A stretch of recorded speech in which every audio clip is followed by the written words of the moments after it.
एक इंग्लिश का कोट है जो कहता है, there is no such thing as reality, only perception of reality.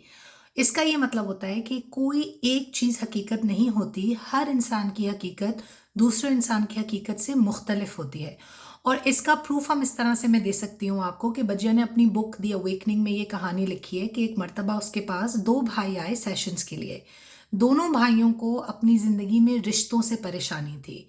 और जब उसने उनके ऊपर काम करना शुरू किया, उनको टूल्स दिए, तो इत्तेफाक ये था कि दोनों भाइयों ने अपनी ज़िंदगी में हुए हुए एक ही वाक़े का ज़िक्र किया, लेकिन उन्होंने उस वाक़े से क्या हासिल किया और उस वाक़े को किस तरीके से समझा, वो कंप्लीटली डिफरेंट था।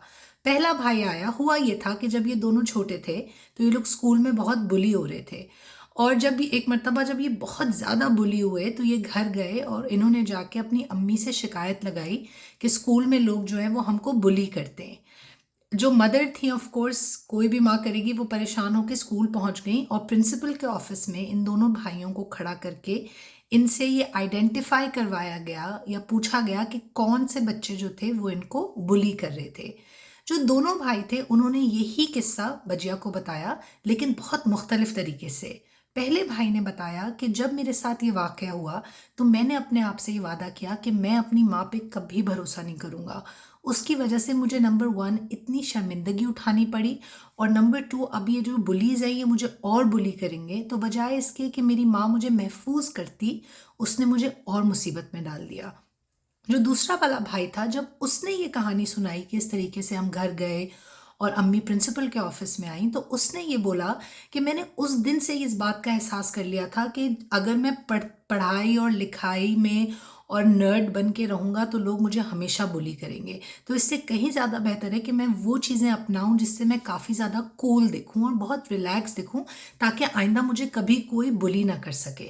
आप देखिए कि वाक़या एक ही था, एक ही माँ थी, उसने एक ही तरह से रिस्पॉन्ड किया, लेकिन दोनों औलादों ने उस वाक़े को अपने ज़हन में मुख्तलिफ तरीके से इंटरप्रिटेट किया, यानी कि मुख्तलिफ तरीके से समझा।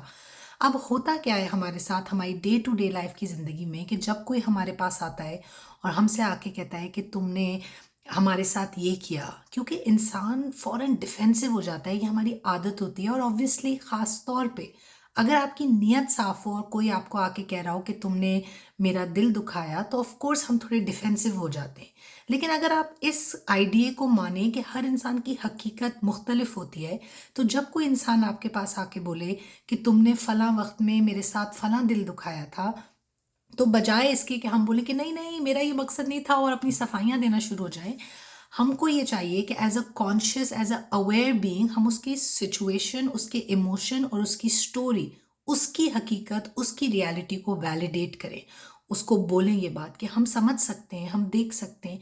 या अगर आपको समझ ना आ रहा हो तो आप बोलें कि मैं अंदाज़ा लगा सकती हूँ कि किस तरीके से तुम्हें मेरी बात, तुमने स्टोरी से ये चीज़ पिक की होगी, लेकिन फिर आप बताएं कि आपका नज़रिया क्या है और आपकी हकीकत क्या है।